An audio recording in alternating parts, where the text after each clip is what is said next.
Bonsoir et bienvenue sur tvazur.com à l'émission Là est la question, l'émission qui bien sûr vous donne la parole. Alors le mois dernier je recevais Vincent Porcu, comportementaliste et éducateur canin, qui est venu nous parler des chiens. Et aujourd'hui, alors c'est pas du tout la même chose, mais quoique finalement, j'ai le grand plaisir de recevoir le docteur Chaucron, qui est venu spécialement de Saint-Raphaël pour nous. Merci, docteur Chaucron, bonsoir. Merci, bonsoir. Alors, il y a une petite règle sur cette émission. Dans cette émission, on se tutoie. Ça vous dérange? Avec plaisir. Ah, merci, c'est gentil. Alors, votre prénom, c'est Régine? Oui. Régine Chaucron. Oui. Alors, Régine Chaucron, vous êtes pédopsychiatre. Ma première question, c'est ça sert à quoi un pédopsychiatre? Là est la question. Alors, un pédopsychiatre est un médecin qui a fait une spécialité de psychiatrie adulte et pour les enfants. D'accord. Le pédopsychiatre s'occupe principalement des enfants et des adolescents de la naissance jusqu'à l'adolescence. Il s'occupe des troubles psychologiques des enfants et à ce titre, ils reçoivent les enfants et les parents et est en lien avec toutes les structures environnantes qui concernent l'enfant. D'accord. Et la famille. C'est combien d'études la pédopsychiatrie? C'est 12 ans d'études. 12 ans d'études, d'accord.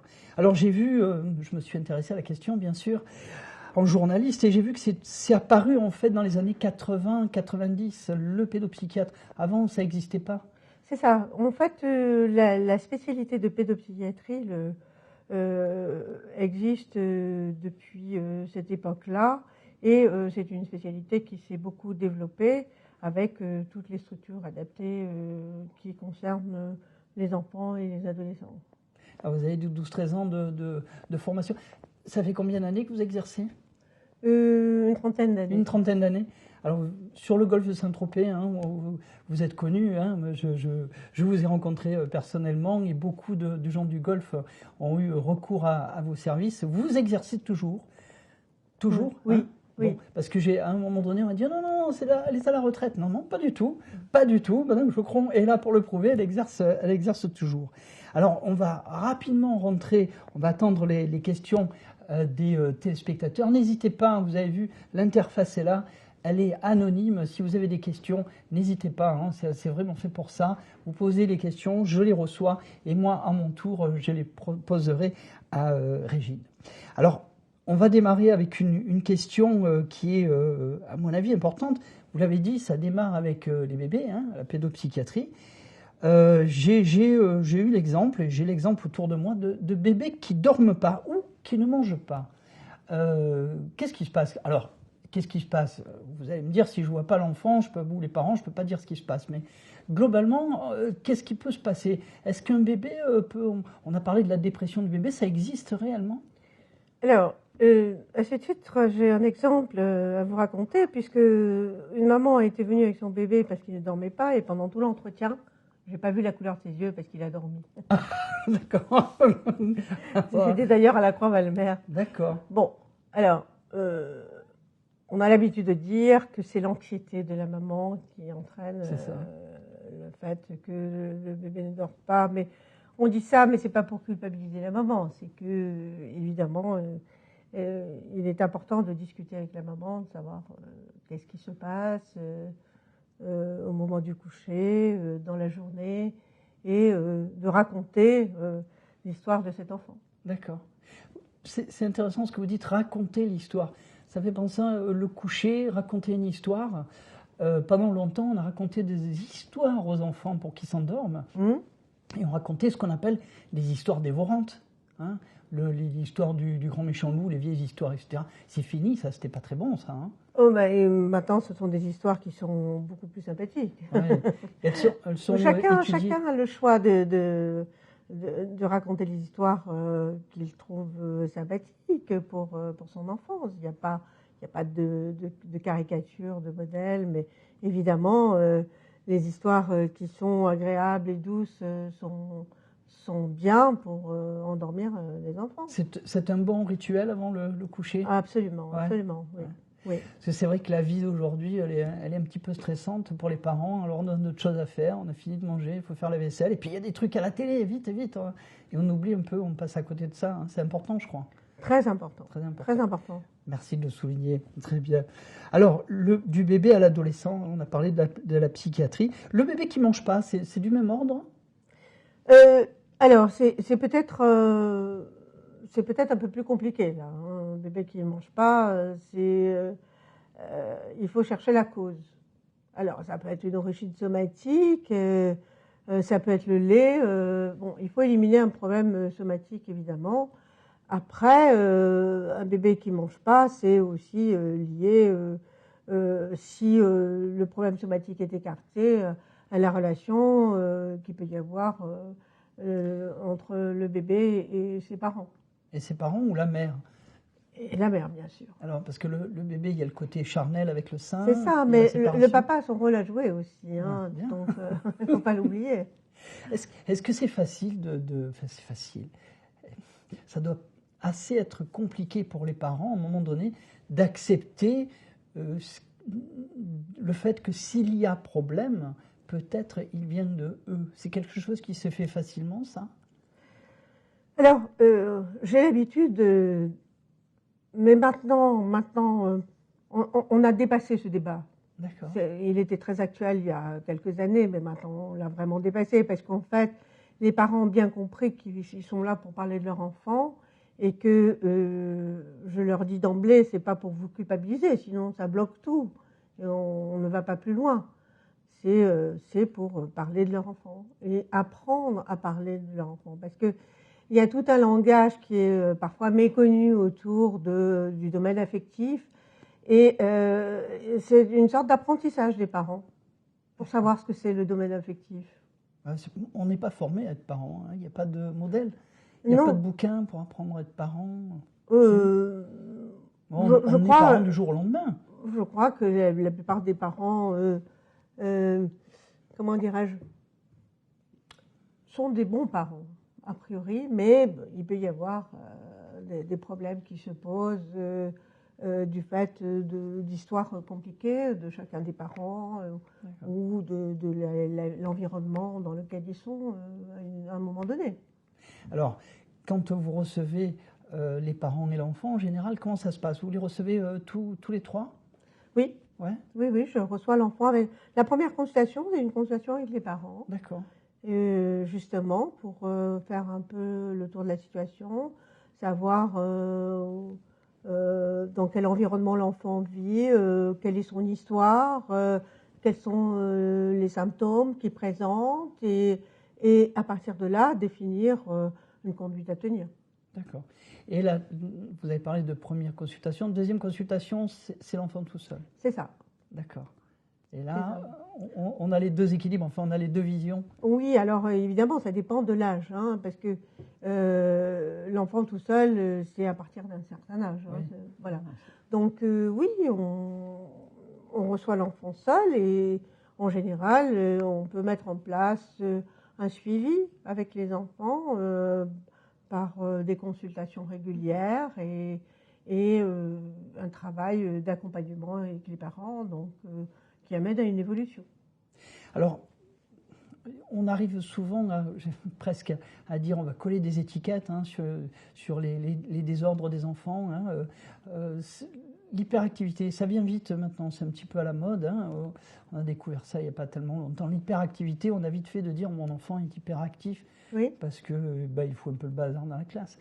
Quelle est la différence entre l'enfant qui est mal géré et l'hyperactivité en fait? C'est une très très bonne question parce que en fait, alors c'est un terme générique si je puis dire l'hyperactivité, sauf que évidemment ça regroupe un certain nombre de symptômes qui sont très différents et c'est pour ça que c'est très important de voir les parents, de recevoir l'enfant seul pour bien faire la distinction. D'accord. Ce qui appartient à l'hyperactivité et ce qui n'est pas de l'hyperactivité. En général, le problème commence avec l'angoisse chez l'enfant. L'angoisse chez l'enfant qui peut atteindre différents stades et qui entraîne un certain nombre de symptômes. Et on a une déclinaison de symptômes à partir du niveau d'angoisse. D'accord. Qu'est-ce qui fait qu'un enfant est angoissé? Alors, l'enfant est angoissé parce qu'il ressent... il est en lien avec sa maman et il ressent, dans le lien qu'il a avec sa maman, il ressent ce que sa maman ressent, par exemple. D'accord. Mais il ne fait pas la distinction entre ce qui lui appartient et ce qui appartient à sa maman. Et il n'a pas le langage ou les mots pour dire à quoi ça correspond, ce qu'il ressent. D'accord, c'est brut. Voilà. Donc, c'est cet espace-là qui concerne la consultation du pédopsychiatre. D'accord. Très bien. Un autre problème, parce qu'il y en a quand même pas mal, et c'est le problème de l'anorexie. On parlait du bébé qui ne mange pas, mais peut-être plus tard. Quelle forme ça prend l'anorexie? Est-ce que c'est une pathologie ou... Ah oui, c'est une pathologie très grave. Hein. Très grave. Ça se soigne? Ça se soigne. Ça se soigne. Et c'est difficile à soigner. Vous avez vu des enfants ou des ados anorexiques? Oui, bien sûr, bien sûr. Et les jeunes filles souvent, non? Oui, souvent. Ouais. Oui. Alors ça tient à quoi? L'anorexie, pourquoi un adolescent devient anorexique? Ce sont des troubles, des troubles assez importants qui peuvent mettre en danger la vie de l'adolescent. C'est un refus un sentiment de toute puissance par rapport à son corps. D'accord. Qui fait que l'adolescent est dans un déni de la souffrance dans laquelle il se met. D'accord. Et les relations avec les parents deviennent très, très difficiles. Très, très difficiles. Alors, le problème, c'est que ça passe inaperçu. C'est ce que j'allais dire. Comment on détecte ce genre de choses? Et parce que l'adolescent se cache. Et souvent, quand les parents s'en rendent compte, c'est déjà un stade assez avancé. Alors, évidemment, à ce niveau-là, il y a quand même une évolution très importante parce qu'au niveau de la prévention, il y a quand même des indicateurs qui permettent peut-être d'agir plus tôt qu'avant. Dans le milieu scolaire, peut-être? Dans le milieu scolaire, oui. Un enfant qui se met un peu à la marge, qui... Et aussi avec les consultations de protection infantile qui sont très importantes pour surveiller le poids, la taille, enfin, tout ce qui concerne le comportement aussi de l'adolescent. Parce qu'à un moment donné, les parents se rendent compte que leur enfant n'est plus le même, que le comportement a changé, que le caractère a changé. Donc, il y a des indicateurs. Mais c'est souvent, comme vous l'avez dit, c'est souvent trop tard. Mais écoutez, je crois qu'il y a une évolution à la matière. Ouais, ça a changé. Oui. Ça veut dire que les parents sont plus proches, plus attentifs? Ça veut dire que depuis le début, en fait, il y a une évolution très très importante. C'était un tabou d'aller consulter un pédopsychiatre avant. Donc, il fallait que l'école fasse pression parfois pendant des années pour que les parents acceptent de venir consulter un pédopsychiatre. Ça fait peur. Maintenant, c'est plus du tout un tabou. C'est plus du tout un tabou. Et ça, c'est un grand avantage. C'est vrai que ça fait peur. Ça fait un petit peu peur. On se dit, oh là là. D'ailleurs, c'est la première des choses, je crois, dans la consultation que vous dites. Vous dites, ne pas culpabiliser, puis tu n'es pas malade. Hein, c'est ça. C'est pas la question de dire tu n'es pas malade. C'est pas. C'est un lieu où exprimer ta souffrance. D'accord. Avec tes mots, et moi, donc le pédopsychiatre, va saisir ce qui est exprimé pour essayer de l'organiser autour d'une structure, d'un développement de la personnalité. Alors ça passe par la confiance que vous devez établir avec l'enfant. Comment vous faites pour établir une confiance comme ça? Alors là, franchement, je ne saurais pas vous dire. C'est quoi? C'est un don? C'est quelque chose qui m'échappe. Ouais. C'est à partir du moment où on est en relation avec des personnes qui viennent exprimer leur souffrance et qu'on en parle, et qu'on leur permet, que c'est un lieu où ils peuvent en parler. Alors, où il y a une confiance qui s'installe ou pas. Mais la plupart du temps, elle s'installe. Elle s'installe. Là encore, il y a eu une évolution. Avant, c'était... C'était difficile? C'était parfois difficile. Il y avait des familles qui étaient très résistantes, très opposantes. Oh là là, il y a des papas qui sont sortis en claquant la porte de mon bureau. Et puis peut-être avec l'expérience, on apprend à dire les choses de façon peut-être plus douce et un peu plus... On l'aborde sous un angle plus lissé. Plus acceptable. Plus acceptable. On va se retrouver dans quelques petites secondes. On fait une pause très brève. C'est la publicité. Et on se retrouve tout de suite après ça. On va avoir un retour. Après. Votre agence Soka Renault à Grimaud, dans le golfe de Saint-Tropez, c'est au 04 94 43 45 45.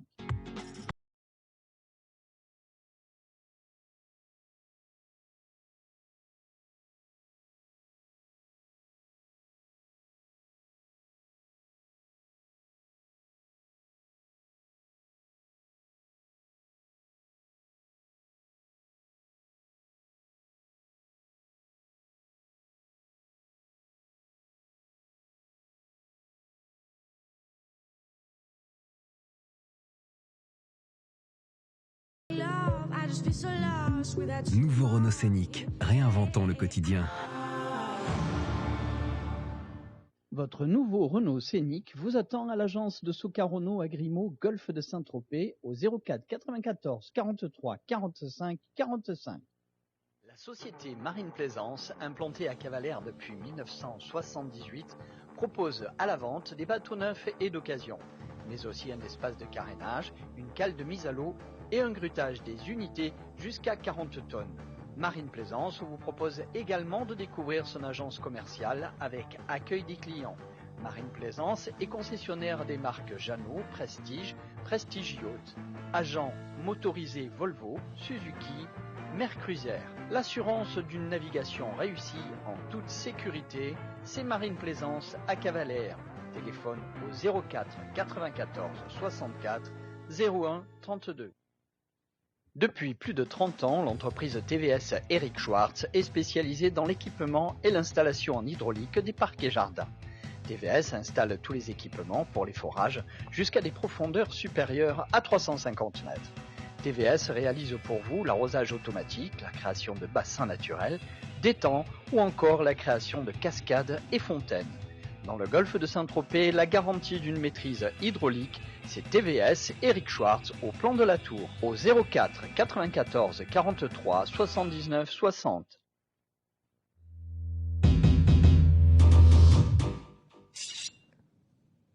Voilà, de retour sur ce plateau avec le docteur Régine Choqueron, pédopsychiatre. Donc on va reprendre notre discussion et mes questions, enfin nos questions, parce qu'il y en a pas mal. Alors c'est vrai qu'on a parlé de l'anorexie, il y a aussi un sujet qui est dur à aborder, mais je crois qu'il fait partie un peu de la même catégorie, c'est la toxicomanie. On ne fait pas attention, et puis on se rend compte, un beau jour, on fait les poches de ses enfants, et puis on tombe sur le morceau de shit, quoi. Hein, il faut dire les choses telles qu'elles sont, quoi. Absolument. Et là, on tombe de haut. Oui, oui. Ouais. C'est un peu difficile pour les parents quand ils constatent que leur enfant prend des toxiques. Ouais. Et parfois, c'est passé inaperçu pendant longtemps. Et en général, les parents réagissent pas très bien quand c'est comme ça. Ils sont surtout, ils savent pas quoi faire. Hein. Ils sont surtout désarmés devant ce problème. Parce que vous savez ce que c'est la toxicomanie. Hein. C'est un réseau. Alors, en général, ce sont des enfants qui sont un peu faibles, qui se laissent entraîner et qui arrivent parfois à devenir dépendants. Quand on fait de la prévention dans les écoles contre les toxicomanies, c'est pour mettre en garde les enfants contre, pour qu'ils sachent à quoi ils s'exposent quand ils commencent à goûter, parce que c'est interdit et que c'est bon. C'est ça. Pourquoi on il faut y aller, c'est sympathique et on va s'amuser. Mais comme l'alcool d'ailleurs. Il faut qu'ils connaissent un petit peu les conséquences d'un usage répété et surtout ils sont pris dans un réseau où parfois ils ont du mal à se détacher parce qu'on les empêche de se détacher. Puis ça entraîne des troubles du comportement, les vols, ils ne vont plus à l'école, enfin ça devient dramatique. Il y a des signes à la maison aussi de ça? Ah oui, ouais. Oui, le changement de caractère, le changement de caractère. Ouais, le changement de caractère. Oui, oui. Ah, ça c'est net. Hein. Le niveau d'études qui baisse, des choses comme ça. Absolument, oui. Mais en même temps, les parents ont du mal à faire la part des choses entre la crise d'adolescence et le fait que leur enfant devient un peu consommateur. Un peu consommateur. Alors, l'autisme, c'est un autre sujet que je voulais aborder parce que il y a eu une évolution sur l'autisme très nette. La quantité d'autistes révélés a explosé, carrément explosé, mais c'est pas parce que il y a plus d'autistes, c'est parce qu'on a fait rentrer dans la catégorie de l'autisme des gens qui ont pensé autre chose. Est-ce que vous avez des cas particuliers comme ça que vous suivez avec l'autisme? Alors, au niveau de l'autisme, il faut être clair. Parce que les parents, souvent, vont sur Internet pour savoir si leur enfant est autiste. Ouais. On tape. Parfois, ils arrivent en disant « Je crois que mon enfant est autiste ». Je crois que mon enfant est autiste. D'accord. Donc, voilà. Par contre, ce qu'on observe le plus souvent, ce sont des traits autistiques. C'est-à-dire un enfant qui s'isole, qui a un retard global. Ce sont des traits autistiques. Mais ça ne veut pas dire qu'il est autiste. D'accord. Ça veut dire que c'est un enfant disharmonique. C'est-à-dire que le développement intellectuel et le développement affectif ne va pas dans le même sens, en étant en décalage. Disharmonique. Donc, c'est heureusement ce qui est le plus fréquent, la disharmonie évolutive chez l'enfant. Ça vient de quoi? Il y a une cause? Un décalage entre le développement affectif et le développement intellectuel. Alors, le développement affectif ne se fait pas correctement. C'est une des conséquences de l'angoisse, des troubles de l'environnement. C'est tout ce qui concerne la pathologie de l'enfant.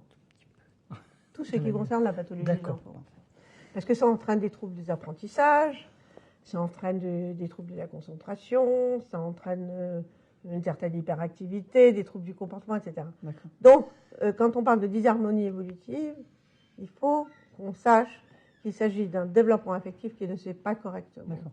Ça se corrige, ça se rectifie? Oui, heureusement. Très facilement? Heureusement. Pas facilement, ça dépend des stades, mais ça se corrige. D'accord. Rien n'est perdu. J'espère. Et vous êtes là, c'est là où vous rentrez en jeu, et c'est votre rôle.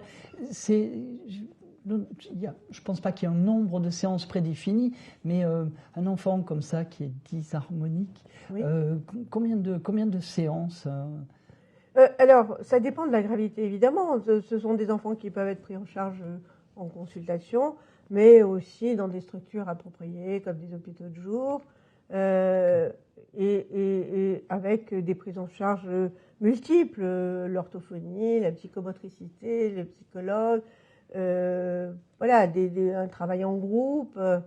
Il y a de multiples prises en charge qui sont nécessaires quand c'est beaucoup plus grave et qu'on ne peut pas faire un travail en ambulatoire. Traitement médicamenteux, il y en a en pédopsychiatrie ou pas? Oui, parce que en fait, là encore, il y a une évolution certaine.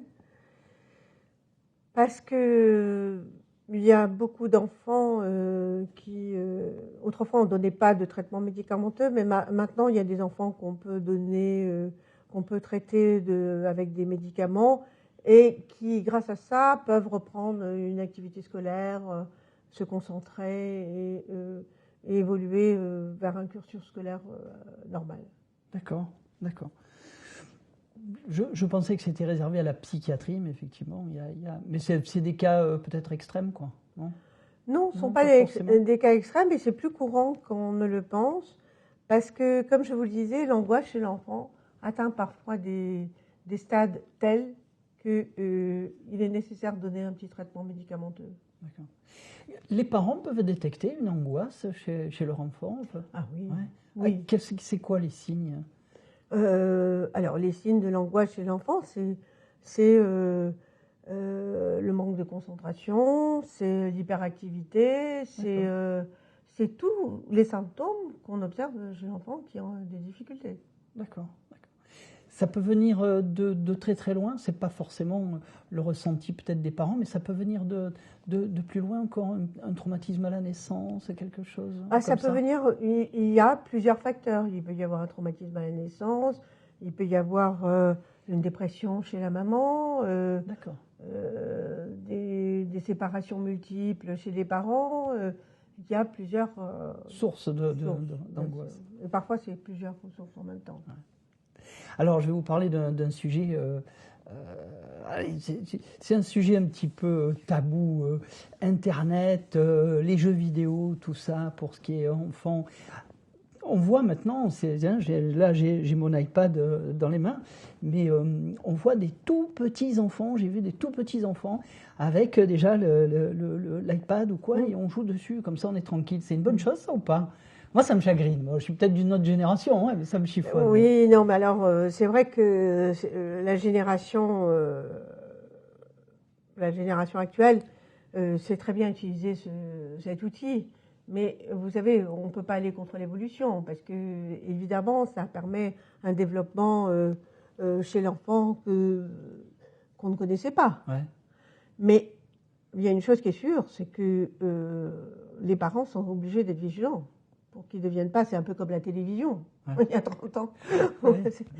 Il faut ne pouvait pas voir le film. il faut bien réguler le temps. C'est ça, limiter. Que l'enfant passe avec. Et ce qu'il fait, en fait, sur Internet. Et aussi. Surveiller. Aussi. Les jeux vidéo, je suppose que vous êtes assez contre ces jeux vidéo violents. C'est pas une grande majorité de jeunes qui dérapent, mais qui ont du mal après à faire la différence entre le jeu vidéo et la réalité. Donc l'irréalité, l'immatériel, et puis le physique, le matériel, non? C'est un peu pénalisant, ça. Hein? Oui, c'est pas. D'abord, c'est pas agréable. Ouais.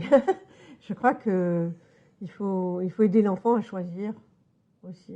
C'est important. Il faut qu'il choisisse des choses agréables, des histoires agréables. Et puis, il faut aussi lui donner l'occasion de raconter lui-même des histoires. D'accord. Ça, c'est important. C'est important.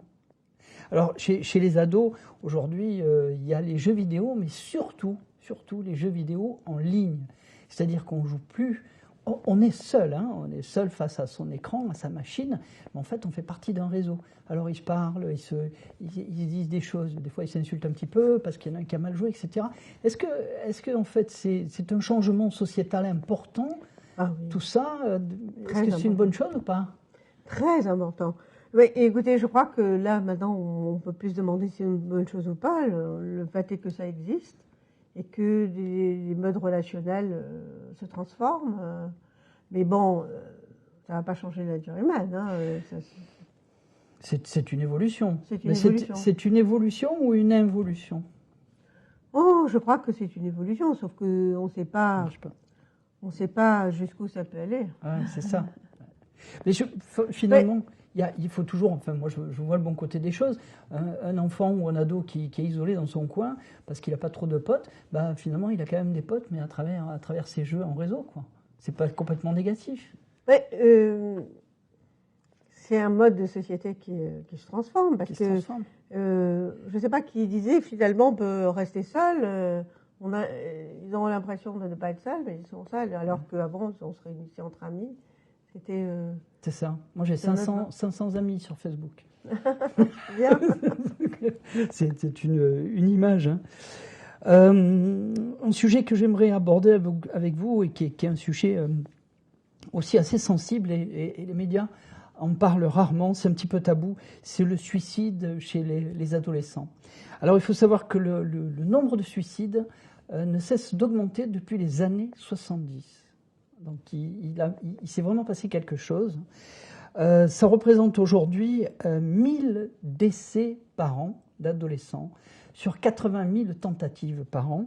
C'est la deuxième cause de mortalité chez les ados de moins de 20 ans, parce qu'on parle des accidents de scooter. Non, c'est là, c'est le suicide. Donc c'est quelque chose d'extrêmement, extrêmement grave. Et on est tous surpris quand ça arrive. C'est arrivé, hein, on a des exemples dans le Golfe. Ma fille, qui a 18 ans, a une copine qui s'est pendue dans la forêt. Ouais, c'est arrivé il y a 3 ans, 3 ou 4 ans. Ça arrive souvent. Malheureusement, comment on peut faire pour éviter, si je puis dire, si on peut l'éviter, comment on peut, là encore, détecter à l'avance des signes chez un ado qui ne va pas du tout? Alors, c'est vrai que on se dit toujours que quelque part il y a des signes, un précurseur qui ont échappé, etc. Mais pas toujours. Pas toujours. Alors, qu'est-ce qui Parce fait que quand l'adolescent dit qu'il a des idées suicidaires, en général, maintenant, l'environnement réagit très vite. Le pire, c'est quand l'adolescent ne dit rien et passe à l'acte. C'est ce qu'on appelle un passage à l'acte mélancolique. D'accord. C'est quoi à ce moment-là? L'adolescent se sent inutile, rejeté? Pourquoi il passe à l'acte? Qu'est-ce qui fait qu'il passe à l'acte? Alors, comment vous dire? Ce que j'ai observé, c'est qu'avant, les suicides, on ne les voyait pas avant 18 ans. Et puis, il y a une évolution. On a constaté qu'il y a des tentatives de suicide à partir de 13 ans. Ouais. C'est très jeune. Hein? Oui. Très jeune. Alors, qu'est-ce qui fait qu'un enfant passe à l'acte? C'est exactement comme un adulte, on va dire. C'est une forme de dépression grave. C'est la mélancolie. Après, on n'arrive pas à rationaliser ce genre de passage à l'acte. C'est impossible parce que on se dit, quelque part, on n'a pas su dire à l'enfant à qui il pouvait s'adresser s'il était en souffrance. D'accord. Vous voulez dire que là, il y a encore une évolution à faire? Exactement. Hein? Exactement. Ouais. Faut pas hésiter. Et d'ailleurs, c'est une des priorités du ministère d'essayer de développer tout ce qui va permettre à l'adolescent suicidaire d'être soigné suffisamment à temps. Et c'est là où vous intervenez. Ça vous est arrivé d'avoir des jeunes comme ça, oui. Des tentatives? Oui. Ouais. Oui. C'est lourd, non, à gérer? Assez, oui. Ouais. C'est très lourd. Mais bon, heureusement, c'est toujours trop, mais c'est vrai. Ouais. Très bien. Bah, écoutez, j'ai un souvenir quand même d'un enfant qui avait été suivi pendant longtemps, qui semblait aller bien et qui est passé à l'acte. D'accord. Alors qu'il semblait aller bien. Ouais. Et là, on culpabilise? Ah, tout le monde. Tout le monde. Hein. Tout le monde. Donc il faut rester près de ses enfants, quoi, quand même. Hein. À l'écoute le plus possible. Oui, mais d'une façon générale, il faut apprendre à parler avec les autres. C'est ça le plus important. Les adolescents ont leur propre langage. Hein. C'est pas évident pour les adultes de rentrer dedans. Hein. Oui. Ils ont leur code, leur langage. Oui, mais il y a quelque chose de très simple. Hein. Je crois que c'est un apprentissage chez les parents, c'est-à-dire il faut savoir raconter les histoires dès le départ aux enfants pour développer leur langage. D'accord. Ne rien leur cacher.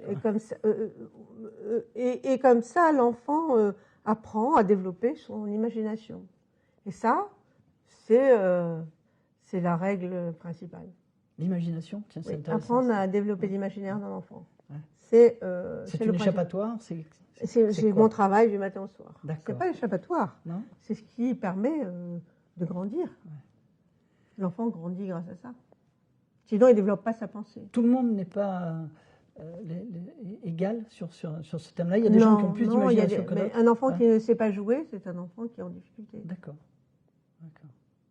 Très bien. C'est simple. Ça paraît simple. Ouais, c'est un très bon conseil, ça. Et c'est à notre portée, hein, développer l'imagination de l'enfant. Je pense que c'est quelque chose qu'on peut faire. Et notamment en racontant des histoires. Oui. Hein, pas simplement les collants devant la télé pour s'en débarrasser. Ou en lui faisant raconter des histoires. Ou en lui faisant raconter des histoires. Très bien. Très très bon conseil. Le langage. Le langage, ouais. On était arrivé au terme de cette émission. Bien sûr, on pourra encore en parler longuement. Avant tout, j'ai un communiqué à vous faire, parce que ça tombe... ça tombe bien, c'est pas vraiment l'expression que je veux dire, mais ça tombe aujourd'hui. Hier, 2 jeunes ados ont fugué de la Croix-Valmer lundi soir à 19h45. Ils se sont enfuis de leur institut, qui s'appelle l'Institut de Sylvabel, à la Croix-Valmer. Donc ces 2 jeunes garçons, il y en a un qui s'appelle Donovan et qui a 12 ans, et l'autre il s'appelle Ethan et il a 14 ans. Alors surtout, si vous les voyez, qu'est-ce qu'on fait dans ce cas-là, docteur? Il faut appeler. Il faut appeler. Vous avez le numéro? Non, c'était sur. Je l'ai relevé sur Facebook. Personne ne donnait de conseils en fait. C'était un constat quoi. Hein. Il y a pas la gendarmerie. Il faut appeler la gendarmerie. Bien sûr, hein. bien sûr. Ah, oui, bien sûr. Alors c'est vrai que les gamins, quand ils voient débarquer les gendarmes, ça doit faire. Mais avertissez la gendarmerie. J'espère que peut-être ils ont été retrouvés, puisque c'est une information qui date d'aujourd'hui, mais ils sont partis hier soir, donc ils ont déjà passé une nuit dehors, hein, et il fait pas chaud. Hein. Donc encore une fois, si vous voyez 2 jeunes garçons, hein, 12 ans et 14 ans, Donovan et Ethan, avertissez de suite la gendarmerie. N'essayez pas de les ramener vous-même. Hein. Docteur, merci infiniment d'avoir fait le déplacement de m'avoir invité de Fréjus. C'était très intéressant. J'espère qu'il y aura des réactions à cette émission et que peut-être, pourquoi pas, on pourra en faire une autre. Avec merci plaisir. encore. Merci encore. Merci à vous, chers amis téléspectateurs, d'avoir suivi cette émission. Le mois prochain, c'est au mois de décembre. Je ne sais pas si ce sera le dernier mercredi du mois de décembre, mais nous aurons peut-être une surprise avec un invité surprise que nous avons invité cordialement. On va voir s'il va se déplacer ou pas. Je vous en dis pas plus. Ceci dit, je vous souhaite une excellente soirée. Je vous remercie d'avoir suivi cette émission et je vous donne rendez-vous au mois prochain. Merci.